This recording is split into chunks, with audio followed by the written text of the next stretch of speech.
as per the schedule, we have to talk about the images of entrepreneurial leadership. Have you gone through the class material which I posted for last two classes? Like for me, not yet, though. I've been busy with work, Okay. so I'm yet to go through it. All right. Take your time. What about the others? Do you face any difficulty in accessing those that information or something like that which you want to share? Yeah, All right. yeah, Yes, Richard.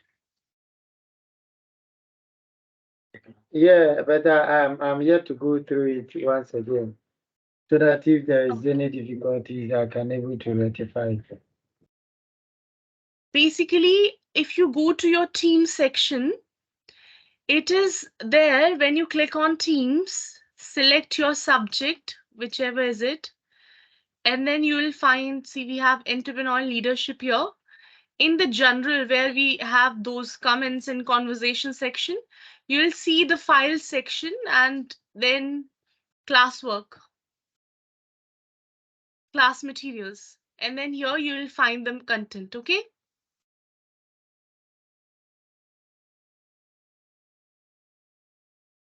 Just try once. If you face any difficulty, you can reach out to me.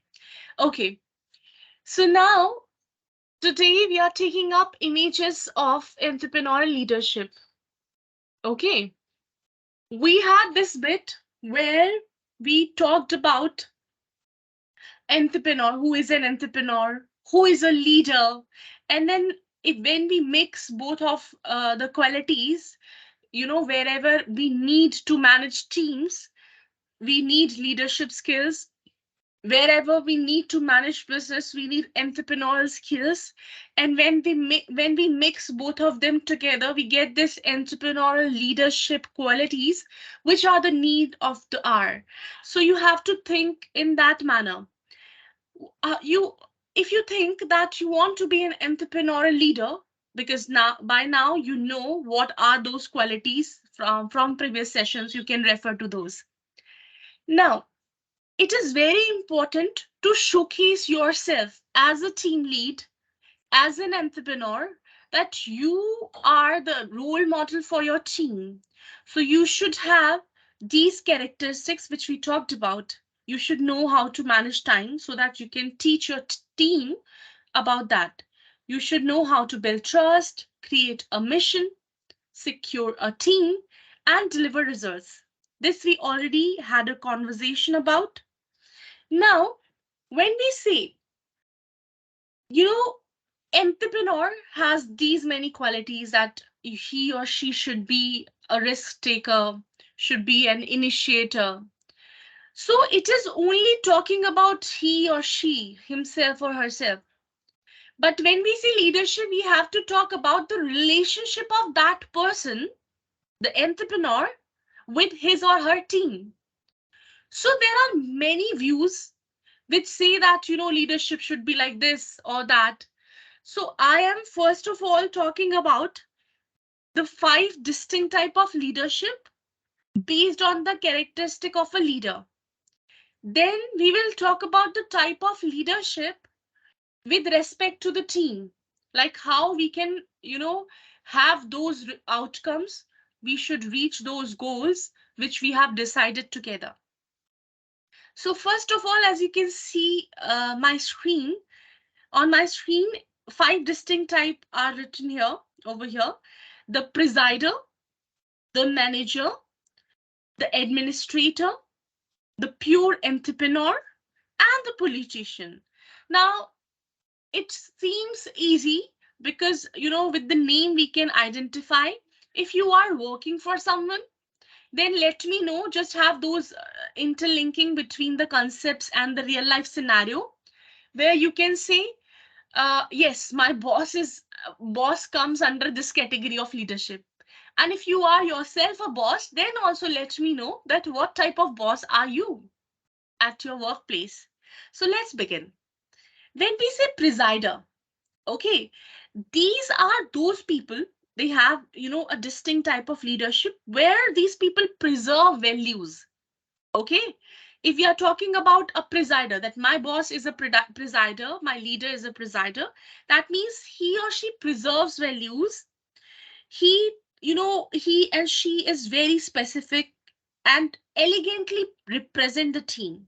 Okay, be it inside the house, like inside the enterprise, or outside in the external constituencies.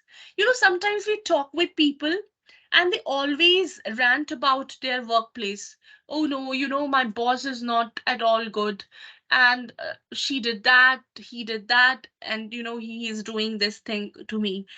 We always complain. That is fine. It is, just out of frustration, we share it with our friends. But sometimes, have you observed those sort of people who never complains about their boss? Now, we cannot think of a situation when people can never become frustrated, can never, becomes outrageous. No, we are all human beings. We have, those sort of emotions.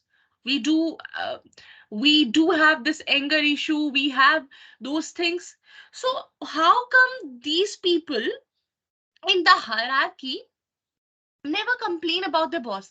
If you talk about, their bosses to them, they would say, no, everything is going well and I'm learning so much from that person. So it is like they are representing the company and they never talk badly about the company. They are efficiently managing meetings, the communication, everything is sought out. So they are sorting the assets wisely. It is like an ideal image, that the role model kind of thing. And these people are, see the word preside. These people, if they start working with you, these are those loyal people come under this category, that they will be with the same company throughout their entire career.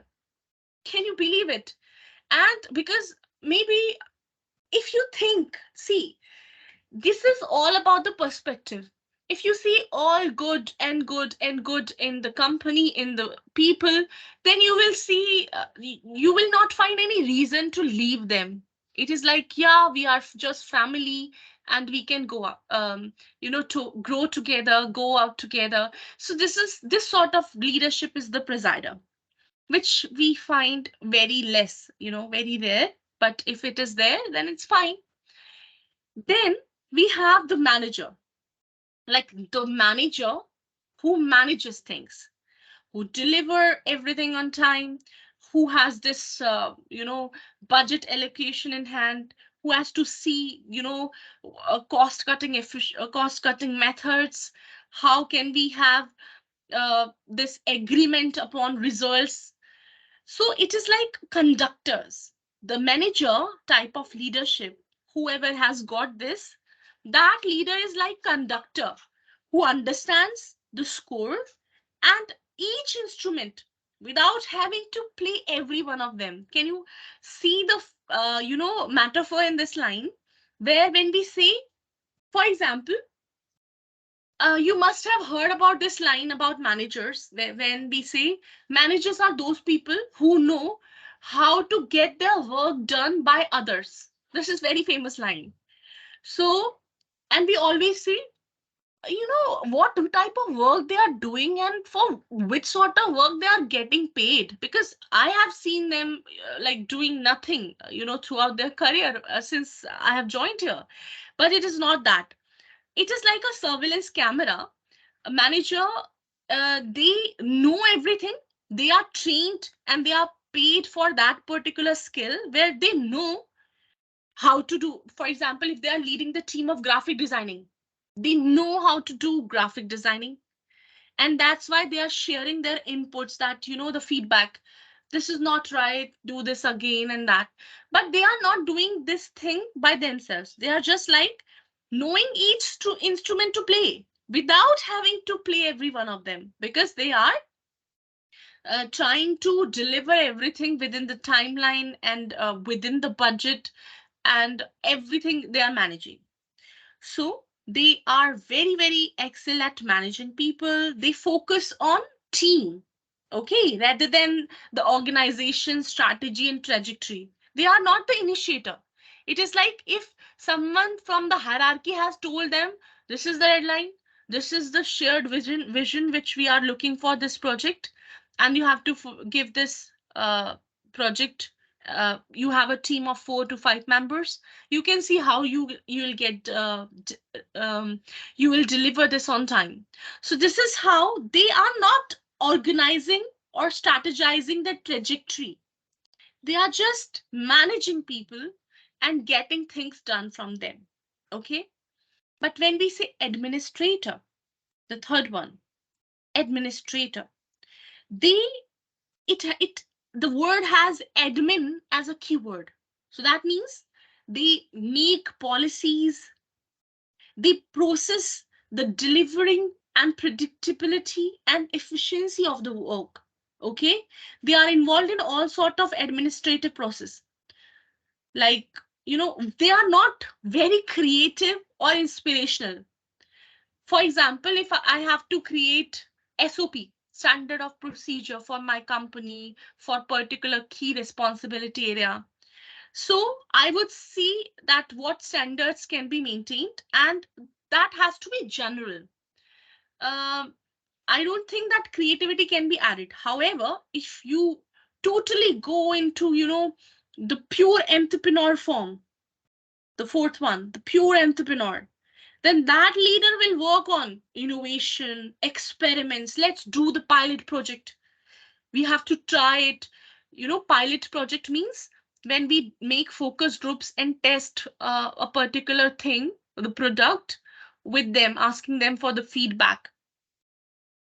So if you have to differentiate between the pure entrepreneur and rest of the leaders, then this is the difference where you have to put the qualities of entrepreneur in the pure entrepreneurial leadership style. Okay. So if you have to talk about administrator, you will say they are into administrative process. They are very disciplined, very efficient. They are like, longly, they are associated with this company for a long time, and they know the serious type of people. And can anybody tell me, this the administrator form of leadership, where do we need it? In which sort of business, which sort of department do we need this administrator type of leadership? Anybody?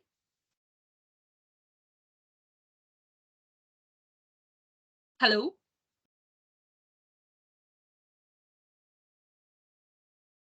Guys, am I audible? What is your question again, Doc? Yeah, so I'm asking, I have explained to you that what is the administrator type of leadership. So I'm asking where this administrator type of leadership is used. In which department can it be used? Where have you found it? Usually.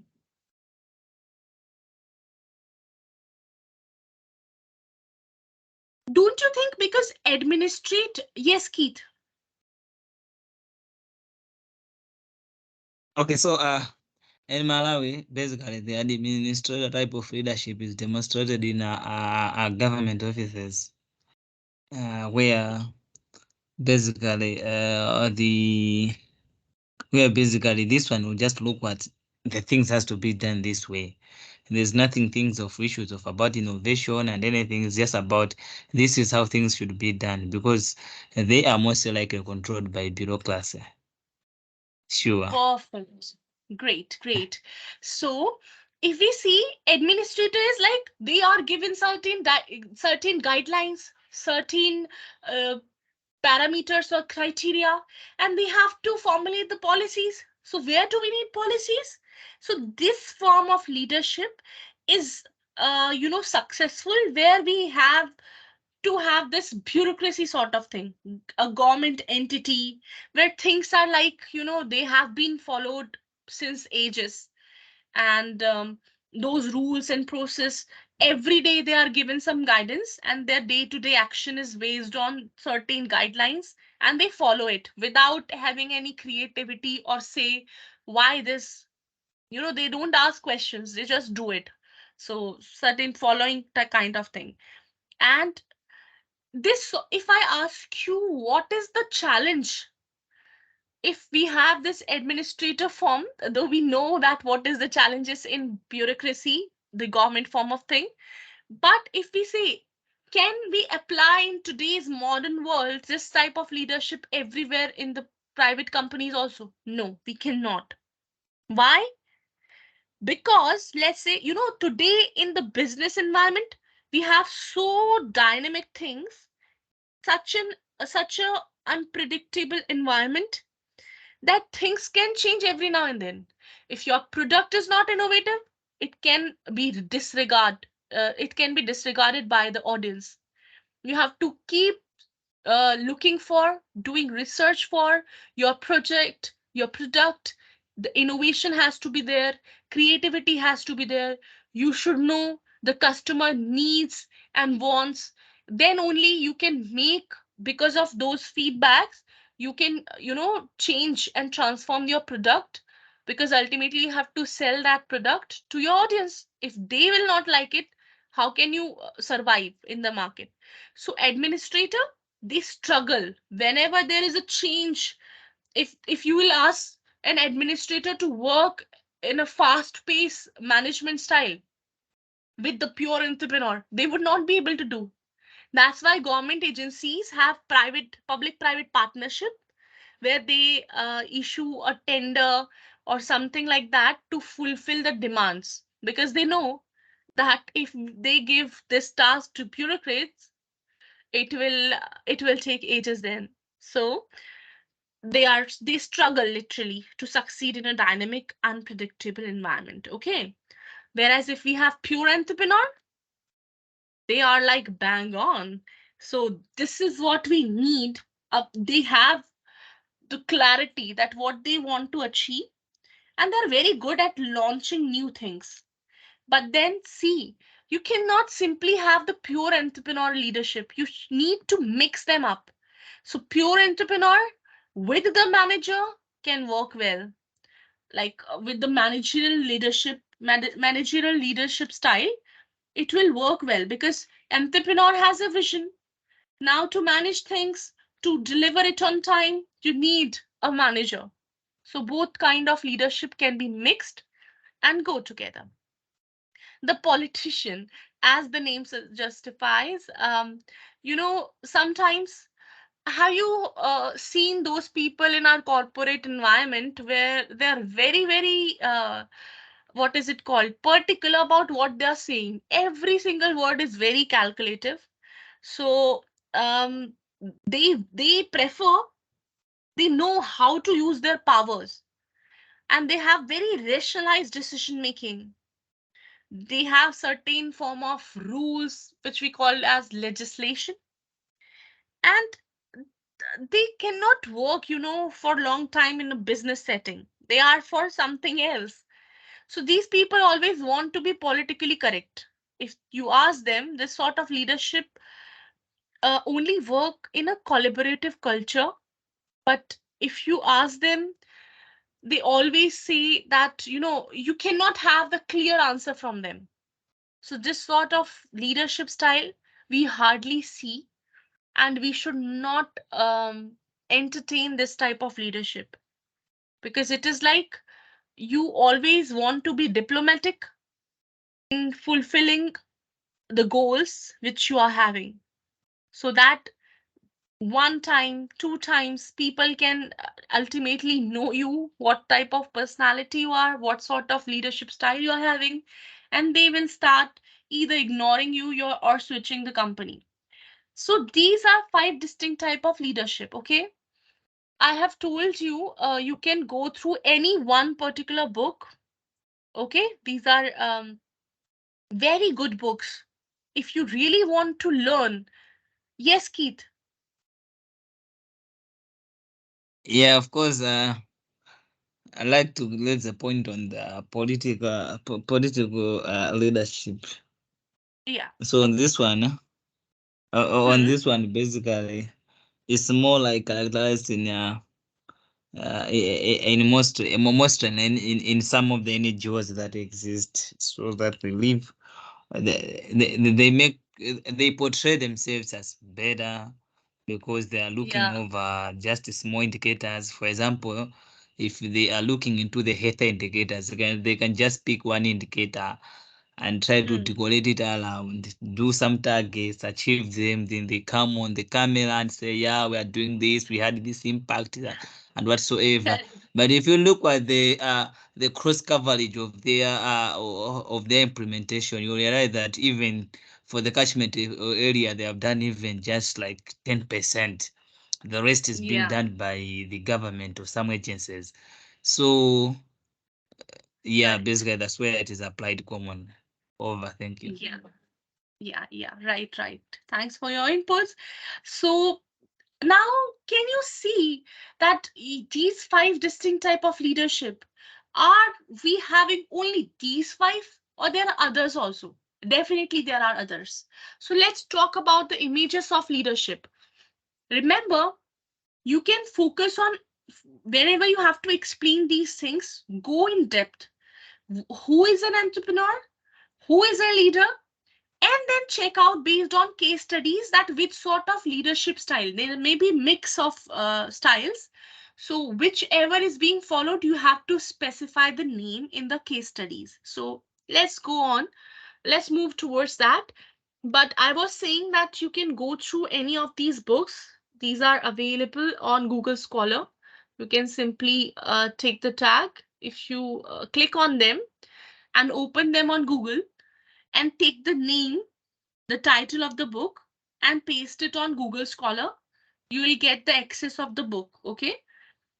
So try to have, they have so many case studies with different perspectives. Let me tell you, this is the wealth. If you go through them, you will get the practical exposure of what should be done, what should not be, as far as leadership style is concerned in an entrepreneurial environment. Okay. So we were talking about the 13 images of entrepreneurial leadership. So where we have to find out whether this person is an entrepreneur, the full entrepreneur, or has got leadership qualities also. Here, as you can see, laissez-faire, autocratic, transactional, democratic, pace setting, and transformational style of leadership with respect to entrepreneurial environment is there. Where has it got slideshow?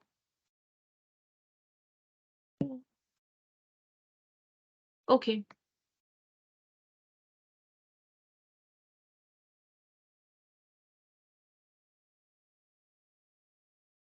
I'm unable to click on it. Hold on. Okay. So what we are doing here, a slideshow so that it can be presented well from current slide. Yes, got it. So this is laissez-faire firstly. I'll tell you what type of leadership style it is, or what does it mean. And you have to tell me the pros and cons of this type of leadership. Okay. So try to be involved in this interaction, because ultimately this is business management or the management of things. And you have to speak, you have to communicate, be it out of hesitation or whatever it is. You have to, get rid of that fear. So please give your inputs that will make this session more interactive and more useful. Let's get started. So laissez-faire, it is like a leadership style where you as a leader give a lot of freedom to your team members. And what sort of freedom it is? In terms of how they do their work and how they set their deadlines as well. Can you see? A lot of freedom to your team members in terms of how do they work and set their deadlines. And if you talk about the feedback and advice, because these people are free to do the things in their own way. That's why feedback and advice is only given when it is needed, when it is asked. Otherwise, no feedback. And in this way, this leadership provides a lot of autonomy. Now tell me, if you have to work in this sort of leadership style, or you as a leader have to follow this, how do you want to do its critical analysis, like positive and negative? Please raise your hand who wants to give their inputs.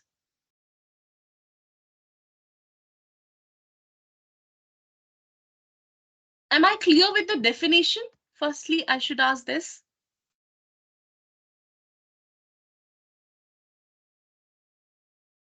Everybody, you can put the thumbs up also.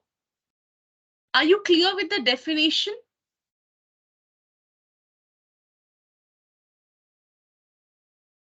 Hello, am I audible? Okay. Okay, Peter. So, does anybody want to tell me how this laissez-faire leadership style can help entrepreneurs and how this can be a drawback for an organization? In what circumstances? Okay. See, you are saying that this sort of leadership style give you freedom. So see it from two perspectives, as a leader and as team members. If you are a team member, you would definitely want to work in this leadership style. But if you are so that because it gives you a lot of autonomy, freedom. So if you are a creative person, you can put so many ideas into it, can make so many drafts, and then it will give the variety to a leader to choose one of them. So it's good in that manner. But what about the dark side? Suppose you have given the freedom to the team, but in your team, there are certain people who are not ready to do anything. They are like credit takers, or, they are like those people who are just do those things which are instructed to them. So do you think those people who want instructions to fulfill the task can be able to survive in this sort of leadership style? So it can lead to what? Team will be unable to manage their time well if they are not self-motivated. You have given the task and you are giving the freedom to your team. But that team, if they are not self-motivated, they'll not initiate the work. So ultimately, what will happen? Overall production will be affected. So if we have to make a conclusion, come to a conclusion, what can we say? This type of leadership, laissez-faire, only works best if team members are highly trained, they are self-motivated, they are well skilled, and individually responsible. That responsible person, that even if you are not allocating any task or you miss it for the day, they'll they will then also provide you some sort of output at the end of the day. So this only works for that situation. So you'll be given some of the case studies. Okay, you have to find out based on those case studies which sort of leadership style is it, and what are the pros and cons, how the work will get affected positively or negatively based on that leadership style. Am I clear to everyone?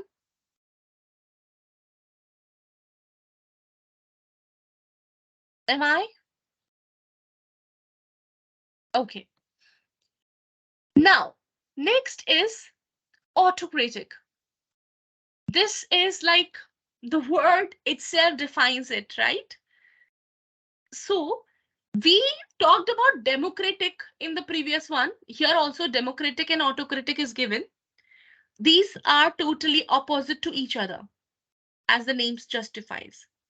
So let me define it for you. Then you have to tell me what are its pros and cons.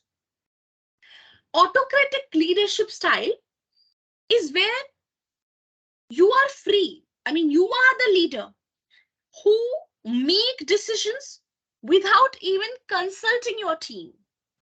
You are following the autocracy. So you just take decision. You have to do this, you have to do that. I need it by the end of the day, by, this is the deadline, and just do it without asking them their side of story. And this sort of leadership style gives complete power to the leader to decide and impose decisions on the rest of the team. Now you tell me, if you are a leader, you would certainly enjoy this, bossiness. Most of the bosses are like this. Sometimes we have that confusion. Let's say if someone is introvert, if we put the cultural and motivational theory in it, if someone is an introvert, people used to say him or her that you cannot be a manager, you cannot be a boss, because boss have to be bossy, they have to be autocratic. But so it has pros as well as cons. Cons, of course, for team members. Pros, of course, for the leader. But I don't think that creative personality, that person who wants to take initiative, that whole entrepreneur sort of person would like it that he's or she's telling something and people are just nodding. Okay, okay, okay. No, that person who is creative wants the output and input from the team. The if we are having a meeting, that will be taken or considered as successful only if there are questions in the meeting. So this sort of entrepreneurial aspect should be there. But what is happening in autocracy? Only unidirectional approach. Now tell me, where can it work well and what are its cons? Can anybody go ahead?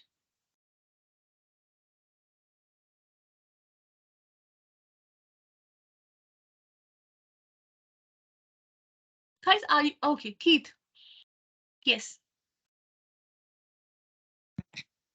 Okay. Sorry, I'm having a network problem. So if I'm not audible, you tell me. So Yeah, you are on. yeah, so autocratic leadership basically, since it will focus on the absolute control and authority in making decisions towards the subordinates.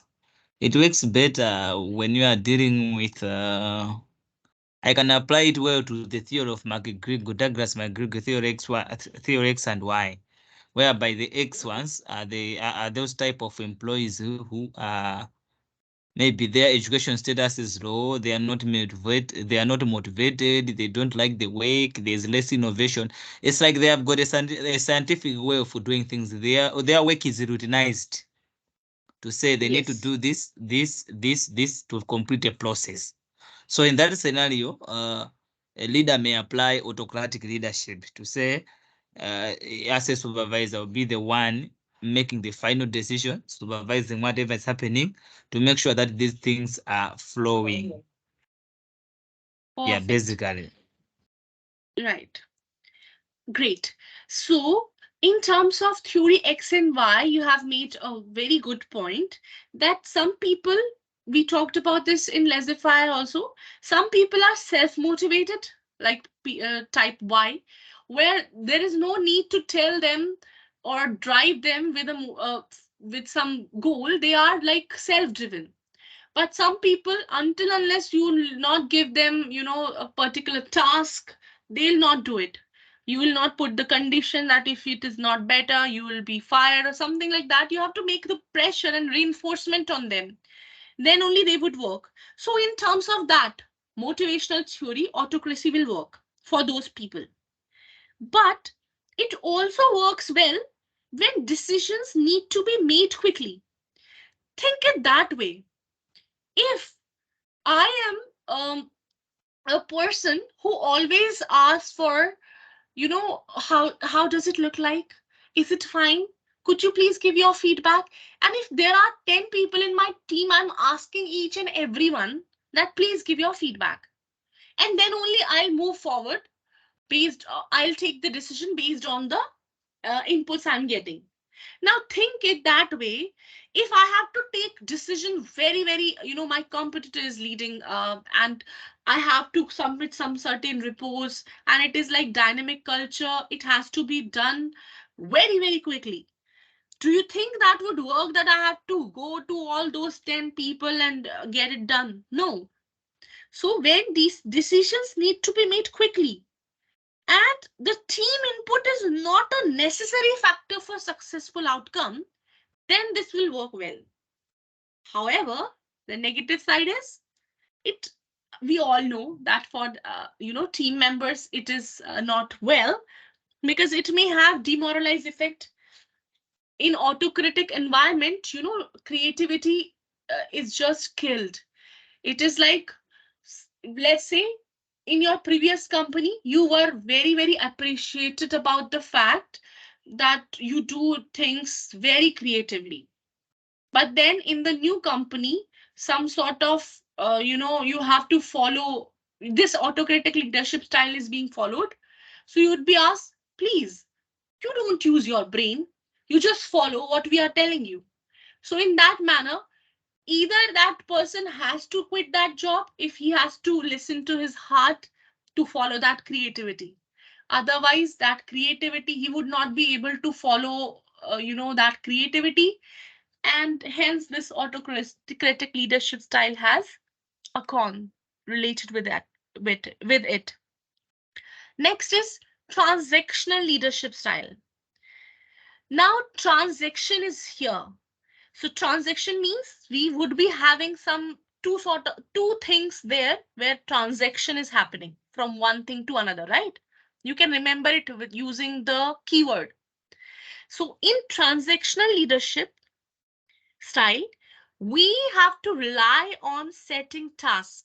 Like this leadership style relies on setting tasks both by the management and the team together. So transactional means we are together. Now, how can management is lined up or aligned with team member? It is that a symbiotic relationship. If you would do things better, we would reward you. And if you would not, we would punish you. So it's sort of reinforcement, reward based. It is like creating extrinsic motivation in them, generating extrinsic motivation from outside. So it is like people, it this sort of leadership style provides a lot of clarity to team members about what is expected from them. And we have heard about incentive base, that your base salary is this, but in most of the times in sales jobs, we have this thing that incentive will be there, so that you work for the company, the growth of the company. Even after getting so many harsh words from your customer while doing telemarketing or some sort of selling, you still stick by it, because you have that motivation that I would be rewarded once I'll drag this deal. So this transactional style work, where management gives you instruction, it is up to you whether you want to follow them or not. If you would follow, you complete the task, you will be rewarded. And if you not, who fall short of the commitment, then they will be punished. Punishment be anything, cutting down the incentives and all sort of things. So tell me, what is the downside of it?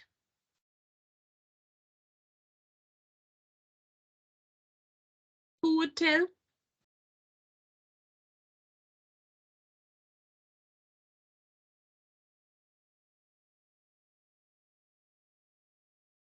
Anybody?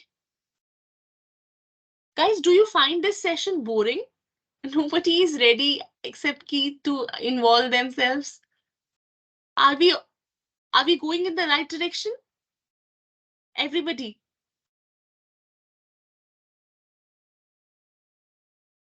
I'm just trying to make this more interactive and hence asking for your inputs. Okay, Peter, got your thumbs up. All right. See here. When I say what is the downside, when if it is saying that this type of leadership is relying on setting tasks by the management and team together, so this is what is happening. We have this type of leadership style is very common. Then what's the problem? See, again, where creative work is required, it is like reward based, right? So it can kill the intrinsic motivation. Sometimes if let's say you are a boss and I'm your employee, it is my responsibility to fulfill all those KRAs which are there in my job description. If you would set up for every job description an incentive, then how would I think? Okay, I should not do this work without incentive. Any task which is uncalled or which is very unpredictable and we have to complete as a team, that task has to be completed.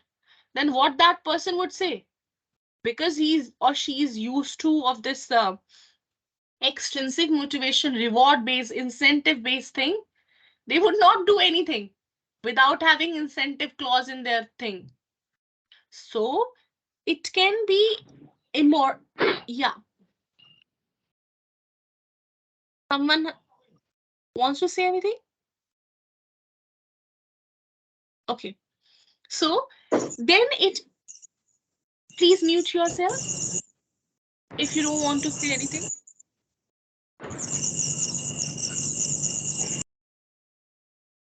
Oh, yes. Yes, Keith, you have raised your hand.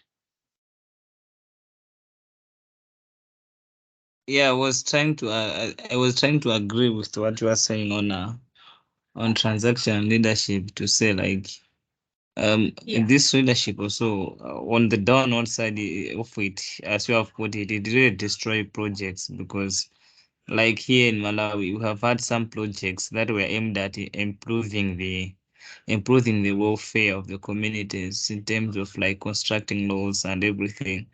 However, the type of leadership they put in to learn those projects were the Hmm. type of transaction leadership whereby they try to put incentives along whatever they were doing. So, for example, if they were constructing a road, they'll put an Hmm. incentive over it. They'll put an incentive over it so Hmm. that the people who are doing the job, even if they're doing it in their community, they are not doing it as they are doing it for developing their own community, building a road Hmm. network for their community. Rather, they were thinking that we need an incentive thing because this is a government thing.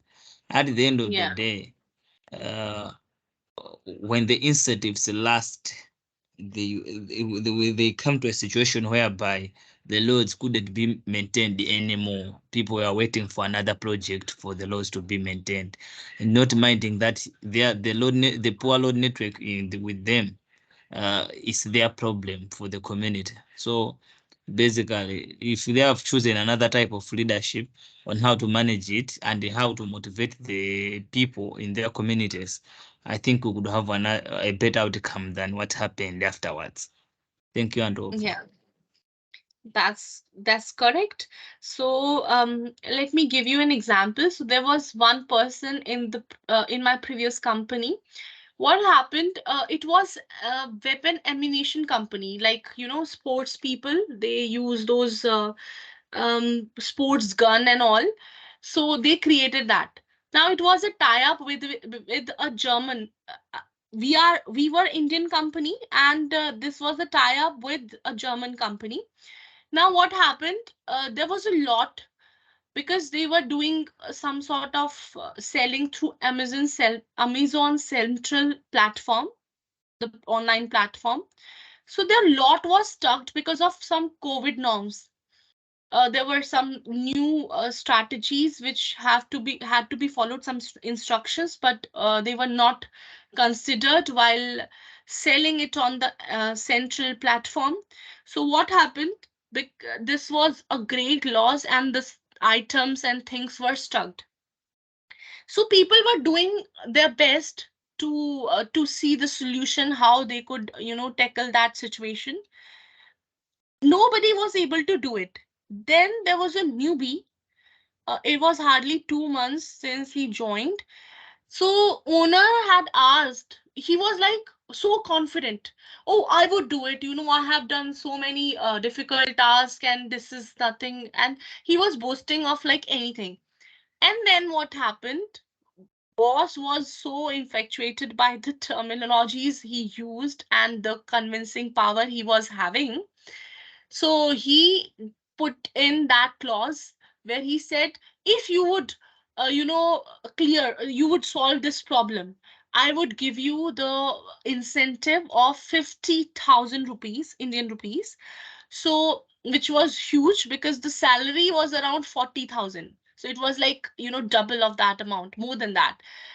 Um, then what happened? Yes, he was able to fulfill it, but after that, that image that this person could do anything, and he was burdened with so much work.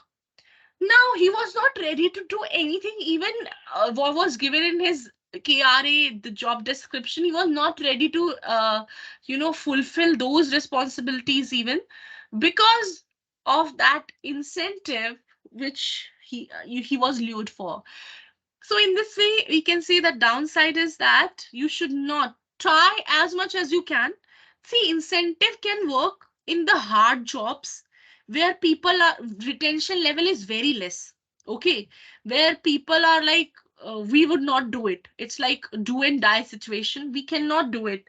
So, for example, sales department, if you would not put incentive, then it is very hard. People get demotivated. So there you need it, but not always. So you have to make it clear. There's very thin line to generate motivation and to kill it. So as a leader, you have to find out for the outsourcing companies, for the clientele who is working for you, on part-time basis, something like that, you can figure out that yes, incentive can be made, and that should be confidential and should not be revealed. Because so NDA, non-disclosure agreement, can be signed. So there are some ways through which we can come up with the solution. But yes, at the moment, we talk about pros and cons. So these are this. Now let's move on to the democratic one. Democratic. So it is just opposite of autocratic. In democratic, we have, we can also, you know, mention this, that democratic style is participative style of leadership as well. Democracy means participation. So here, leader values inputs from the team. It's like you are providing freedom, but not that much which can go out of hands. So here, a democratic leader who is following democratic style of leadership or participative style of leadership values inputs, whatever you are providing from the team members, and involves them in the decision making. However, the final decision will be made by the leader, but still, it will be the process of inclusive decision making. Okay. So it will then give that motivation to team members that yes, they're feeling that their opinions also matter. So it is more of emotional intelligence sort of thing, which the manager is using to get the things done. Okay. Now, of course, because you are taking their inputs, and based on those inputs you are taking decision, and it has your rationale also. So what will happen? It encourages creativity. People are highly engaged in such sort of projects and decisions. But tell me the negative point.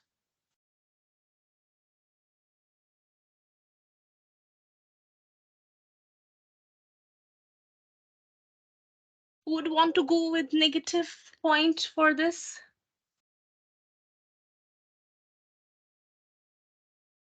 And yes, Felicitas, glad to Yes, have the doc. response. Yes, Yeah. Doc. Yeah. Leadership, a democratic leadership style can be good because people can feel free, like you have said. They can participate in making some decisions and all that, and they can feel like you are together, you are a team, and as you said that their opinions matters, which is very important also for some people if they see that their opinions matters. But Correct. again, yes, but again, on its own, it cannot be good. The disadvantage part of it is that sometimes, as we said earlier on, being an entrepreneur is Hmm. you need to take a risk. So Hmm. now, and you need to make sometimes quick decisions. Now, to wait for everyone's opinion and maybe I evaluate their opinions and then make up your maybe the decision, it may be too late for some decisions. Yes. Perfect. And also Per- sometimes too much of freedom is not good because this one wants their opinion to matter, this one they want their opinion to matter. In the end, you end up losing it. So sometimes I think mixing up some of these styles can be better. Democratic on its own, it has got a lot of also weaknesses. Yeah, you cannot be a people pleaser all the time. So you have to see that, sometimes there are crises. For example, there was one person who was doing everything for you, who was following instructions. But what happened during COVID time, during that crisis, you could not afford the salary of that person. So as an owner or the boss or leader, you have to take that tough call. Then in that sense, you could not, have this leadership style. That was a quick decision, tough decision. And of course, if that person was doing well, there was no anomaly in the functioning, then how could you uh, lay off? So this is how things happen during crisis, when you should not take the opinion of everybody and quick decisions have to be made. So then it would not work. Then we have pace setting. Pace setting means pace, that is level. You are setting high standard of performance. Both this leadership style, remember, it sets the space, sets the pace, both for leader and team. So it is like if I'm your teacher and I'm telling you read all these books, then what I'll show you, the notes. I have read 10 books today, and these are the summary of these books. So you would see, you would think, okay, a dog who is having so many classes, and even then or she can spend out some time, so we could also do it. It is like you are a leader who leads by example. So you are doing things faster and better and expects then from the same from the team members. So it is like setting the pace for your team members. Now again, the positivity is that when team is already motivated, if I want to copy you because of your good qualities, I want your good qualities to be in me, then only I can follow it. But I'm like that, oh, who cares? You read 10 books, 20 books, who cares? I have some other, everybody has got different story. No life is same. And those sort of things which distract you from the goal, then it will not work. So if you want to use this sort of pace setting, you know what you are doing? You are giving that greediness, you are setting up that greediness quality in your team, and it will always, the team members will always expect you to do this first, and then they will start doing. So it is not a good practice as a manager, as an entrepreneur. You are like spoon feeding those people and setting the pace for them, then they'll start. So use it only when it is required. because it can then overwhelm your team members and reduce their morale, who can't keep up with the pace.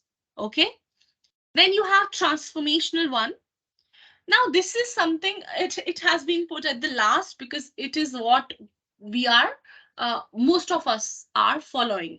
And it is one of the best practices as far as this leadership style is concerned. Anybody wants to say anything? Okay.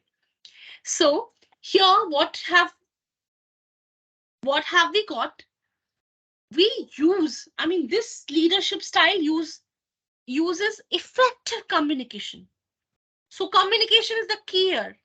You want to transform, you want to inspire your team and expects the best from everyone while showing them the accountability. You know, that inspirational speech which fills your heart with so much enthusiasm and action oriented, makes you action oriented.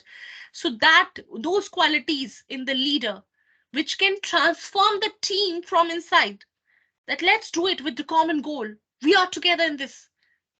So qualities like being self-aware, being empathetic, humble. People will only listen to you when you are not a boss, you are a leader. And all those leadership qualities, if you are having them, then with this communication part, you can transform. And then it will result in high productivity and engagement. Am I clear? Come again a bit, Yes, Doc, ma'am. on transformational. Okay. So for transformational, what we have is a leader transforms using effective communication as a tool to reach out to his team. Basically, what this leader does, it this person inspires the team, okay, with his or her qualities. What are the qualities of a leader? Being self-aware, empathetic enough, humble. So people think that, this is the leader, we should trust him. The communication part, the persuasion, all those skills. And then leader, when transform the team, when leader inspires the team, that person expects the best from everyone and show them the accountability, why it is important, give them the reason. Then this result in high productivity and engagement. Is it clear, Philistus? Yes, Doc, thank you. You're welcome. So if you have any doubt, you can raise. Otherwise, we have to wrap this session. But before going ahead, see here, I have given these 3 case studies for you to read, and I'll ask you question on next Monday from these case studies. These are based on leadership styles. Would you be able to do them like without any extrinsic motivation? Yes, Yes. Doc. Great. please, please try once, okay? And then we will figure out how can we move forward with it. Okay. Thank you so much for attending this class. Yeah. We will see each Hello, other on ma'am. next. Can I ask you one Yes. question? Can Yes, I ask you please. one question, please? No, Sure. I don't know today. Today I will add here, but it is the master class. Yes, it is master's class. So thank you so much, madam. Okay, okay. Good night. Take care, guys. See you on next Monday. Bye bye.